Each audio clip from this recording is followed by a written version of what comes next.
Capítulo 23. Mucho tiempo después de que el Señor le diera a Israel paz con sus enemigos cananeos, Josué, anciano y cansado, convocó a toda la nación, incluyendo a sus líderes, jefes, jueces y oficiales, y les dijo: yo ya estoy muy viejo y los años me pesan. Ustedes han visto todo lo que el Señor su Dios ha hecho con todas aquellas naciones a favor de ustedes, pues Él peleó las batallas por ustedes. Yo repartí por sorteo, como herencia de sus tribus, tanto las tierras de las naciones que aún quedan, como las de aquellas que ya han sido conquistadas, entre el río Jordán y el mar Mediterráneo. El Señor su Dios expulsará a esas naciones de estas tierras, y ustedes tomarán posesión de ellas, tal como Él lo ha prometido. Por lo tanto, esfuércense por cumplir todo lo que está escrito en el libro de la ley de Moisés. No se aparten de esa ley para nada. No se mezclen con las naciones que aún quedan entre ustedes. No rindan culto a sus dioses, ni juren por ellos. Permanezcan fieles a Dios, como lo han hecho hasta ahora. El Señor ha expulsado a esas grandes naciones que se han enfrentado con ustedes, y hasta ahora ninguna de ellas ha podido resistirlos. Uno solo de ustedes hace huir a 1000 enemigos, porque el Señor pelea por ustedes, tal como lo ha prometido. Hagan, pues, todo lo que está de su parte para amar al Señor su Dios, porque si ustedes le dan la espalda a Dios y se unen a las naciones que aún quedan entre ustedes, mezclándose y formando matrimonios con ellas, tengan por cierto que el Señor su Dios no expulsará de entre ustedes a esas naciones. Por el contrario, ellas serán como red y trampa contra ustedes, como látigos en sus espaldas y espinas en sus ojos, hasta que ustedes desaparezcan de esta buena tierra que el Señor su Dios les ha entregado. Por mi parte, yo estoy a punto de ir por el camino que todo mortal transita. Ustedes bien saben que ninguna de las buenas promesas del Señor su Dios ha dejado de cumplirse al pie de la letra. Todas se han hecho realidad, pues Él no ha faltado a ninguna de ellas. Pero así como el Señor su Dios ha cumplido sus buenas promesas, también descargará sobre ustedes todo tipo de calamidades hasta que cada uno sea borrado de esta tierra que Él les ha entregado. Si no cumplen con el pacto que el Señor su Dios les ha ordenado, sino que siguen a otros dioses, adorándolos e inclinándose ante ellos, tengan por seguro que la ira del Señor se descargará sobre ustedes y que serán borrados de la buena tierra que el Señor les ha entregado. Capítulo 24. Josué reunió a todas las tribus de Israel en Siquén. Allí convocó a todos los jefes, líderes, jueces y oficiales del pueblo. Todos se reunieron en presencia de Dios. Josué se dirigió a todo el pueblo y le exhortó: así dice el Señor, Dios de Israel. Hace mucho tiempo sus antepasados Terach y sus hijos Abraham y Nahor vivían al otro lado del río Éufrates y adoraban a otros dioses. Pero yo tomé de ese lugar a Abraham, antepasado de ustedes, lo conduje por toda la tierra de Canaán y le di una descendencia numerosa. Primero le di un hijo, Isaac, y a Isaac le di 2 hijos, Jacob y Esaú. A Esaú le entregué la serranía de Seir, en tanto que Jacob y sus hijos descendieron a Egipto. Tiempo después envié a Moisés y a Aarón, y herí con plagas a Egipto, hasta que los saqué a ustedes de allí. Cuando saqué de ese país a sus antepasados, ustedes llegaron al Mar Rojo, y los egipcios los persiguieron con sus carros de guerra y su caballería. Sus antepasados clamaron al Señor, y Él interpuso oscuridad entre ellos y los egipcios. El Señor hizo que el mar cayera sobre estos y los cubriera. Ustedes fueron testigos de lo que les hice a los egipcios. Después de esto, sus antepasados vivieron en el desierto durante mucho tiempo. A ustedes los traje a la tierra de los amorreos, los que vivían al este del río Jordán. Cuando ellos les hicieron la guerra, yo los entregué en sus manos. Ustedes fueron testigos de cómo los destruí para que ustedes poseyeran su tierra. Y cuando Balac, hijo de Zippor y rey de Moab, se dispuso a presentarles combate, él envió al profeta Balaam, hijo de Beor, para que los maldijera. Pero yo no quise escuchar a Balaam, por lo cual él los bendijo una y otra vez, y así los salvé a ustedes de su poder. Finalmente cruzaron el río Jordán y llegaron a Jericó, cuyos habitantes pelearon contra ustedes. Lo mismo hicieron los amorreos, fereceos, cananeos, hititas, gergeseos, heveos y jebuseos, pero yo los entregué en sus manos. ¿No fueron ustedes quienes con sus espadas y arcos derrotaron a los 2 reyes amorreos?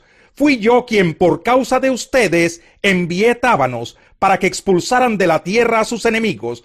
A ustedes les entregué una tierra que no trabajaron y ciudades que no construyeron. Vivieron en ellas y se alimentaron de viñedos y olivares que no plantaron.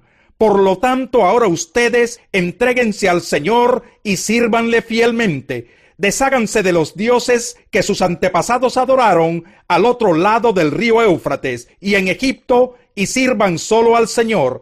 Pero si a ustedes les parece mal servir al Señor, elijan ustedes mismos a quienes van a servir: a los dioses que sirvieron sus antepasados al otro lado del río Éufrates, o a los dioses de los amorreos, en cuya tierra ustedes ahora habitan. Por mi parte, mi familia y yo serviremos al Señor. El pueblo respondió: eso no pasará jamás. Nosotros no abandonaremos al Señor por servir a otros dioses. El Señor nuestro Dios es quien nos sacó a nosotros y a nuestros antepasados del país de Egipto, aquella tierra de servidumbre. Él fue quien hizo aquellas grandes señales ante nuestros ojos. Nos protegió durante todo nuestro peregrinaje por el desierto y cuando pasamos entre tantas naciones.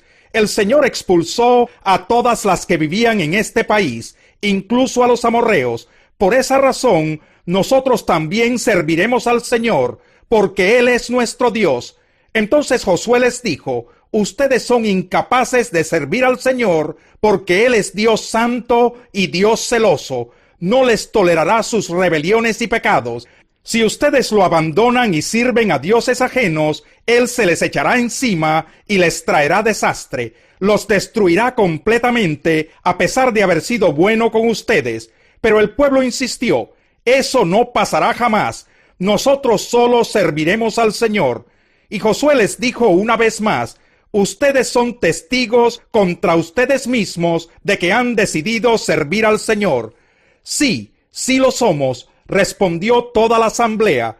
Josué replicó: desháganse de los dioses ajenos que todavía conservan. Vuélvanse de todo corazón al Señor, Dios de Israel. El pueblo respondió: solo al Señor nuestro Dios serviremos, y solo a Él obedeceremos. Aquel mismo día, Josué renovó el pacto con el pueblo de Israel. Allí mismo en Siquén les dio preceptos y normas, y los registró en el libro de la ley de Dios. Luego tomó una enorme piedra y la colocó bajo la encina que está cerca del santuario del Señor. Entonces le dijo a todo el pueblo: esta piedra servirá de testigo contra ustedes. Ella ha escuchado todas las palabras que el Señor nos ha dicho hoy.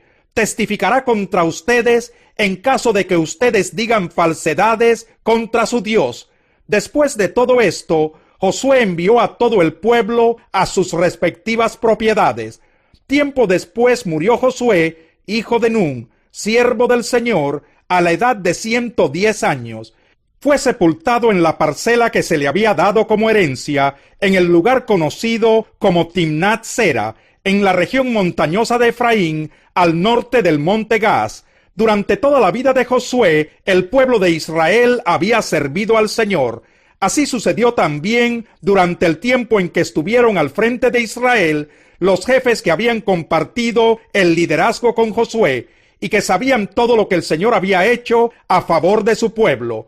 Los restos de José que los israelitas habían traído de Egipto fueron sepultados en Siquén, en un terreno que Jacob había comprado por 100 monedas de plata a los hijos de Hamor, padre de Siquén. El terreno después llegó a ser propiedad de los descendientes de José. Finalmente, Eleazar, hijo de Aarón, murió y fue sepultado en Gibeá, propiedad de su hijo Finés, en la región montañosa de Efraín. Capítulo 18. Después de esto, Pablo se marchó de Atenas y se fue a Corinto. Allí se encontró con un judío llamado Aquila, natural del Ponto, y con su esposa Priscila. Hacía poco habían llegado de Italia, porque Claudio había mandado que todos los judíos fueran expulsados de Roma. Pablo fue a verlos, y como hacía tiendas de campaña al igual que ellos, se quedó para que trabajaran juntos. Todos los sábados discutía en la sinagoga, tratando de persuadir a judíos y a griegos. Cuando Silas y Timoteo llegaron de Macedonia, Pablo se dedicó exclusivamente a la predicación, testificándoles a los judíos que Jesús era el Mesías.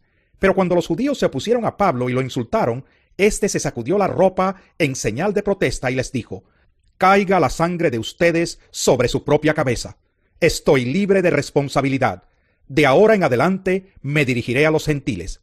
Entonces Pablo salió de la sinagoga y se fue a la casa de un tal Ticio Justo, que adoraba a Dios y que vivía al lado de la sinagoga. Crispo, el jefe de la sinagoga, creyó en el Señor con toda su familia. También creyeron y fueron bautizados muchos de los corintios que oyeron a Pablo. Una noche el Señor le dijo a Pablo en una visión: «No tengas miedo, sigue hablando y no te calles, pues estoy contigo. Aunque te ataquen, no voy a dejar que nadie te haga daño, porque tengo mucha gente en esta ciudad». Así que Pablo se quedó allí 1 año y medio, enseñando entre el pueblo la palabra de Dios. Mientras Galión era gobernador de Acaya, los judíos a una atacaron a Pablo y lo condujeron al tribunal. «Este hombre», denunciaron ellos, «anda persuadiendo a la gente a adorar a Dios de una manera que va en contra de nuestra ley». Pablo ya iba a hablar cuando Galión les dijo: «Si ustedes los judíos estuvieran entablando una demanda sobre algún delito o algún crimen grave, sería razonable que los escuchara. Pero como se trata de cuestiones de palabras, de nombres y de su propia ley, arréglense entre ustedes. No quiero ser juez de tales cosas». Así que mandó que los expulsaran del tribunal. Entonces se abalanzaron todos sobre Sóstenes, el jefe de la sinagoga, y lo golpearon delante del tribunal. Pero Galión no le dio ninguna importancia al asunto. Pablo permaneció en Corinto algún tiempo más. Después se despidió de los hermanos y emprendió el viaje rumbo a Siria, acompañado de Priscila y Aquila. En Cencreas, antes de embarcarse, se hizo rapar la cabeza a causa de un voto que había hecho. Al llegar a Éfeso, Pablo se separó de sus acompañantes y entró en la sinagoga, donde se puso a discutir con los judíos. Estos le pidieron que se quedara más tiempo con ellos. Él no accedió, pero al despedirse les prometió: «Ya volveré si Dios quiere», y zarpó de Éfeso. Cuando desembarcó en Cesarea, subió a Jerusalén a saludar a la iglesia y luego bajó a Antioquía. Después de pasar algún tiempo allí, Pablo se fue a visitar una por una las congregaciones de Galacia y Frigia, animando a todos los discípulos. Por aquel entonces llegó a Éfeso un judío llamado Apolos, natural de Alejandría. Era un hombre ilustrado y convincente en el uso de las Escrituras. Había sido instruido en el camino del Señor y con gran fervor hablaba y enseñaba con la mayor exactitud acerca de Jesús, aunque conocía solo el bautismo de Juan. Comenzó a hablar valientemente en la sinagoga. Al oírlo, Priscila y Aquila lo tomaron a su cargo y le explicaron con mayor precisión el camino de Dios. Como Apolos quería pasar a Acaya, los hermanos lo animaron y les escribieron a los discípulos de allá para que los recibieran. Cuando llegó, ayudó mucho a quienes por la gracia habían creído, pues refutaba vigorosamente en público a los judíos, demostrando por las Escrituras que Jesús es el Mesías.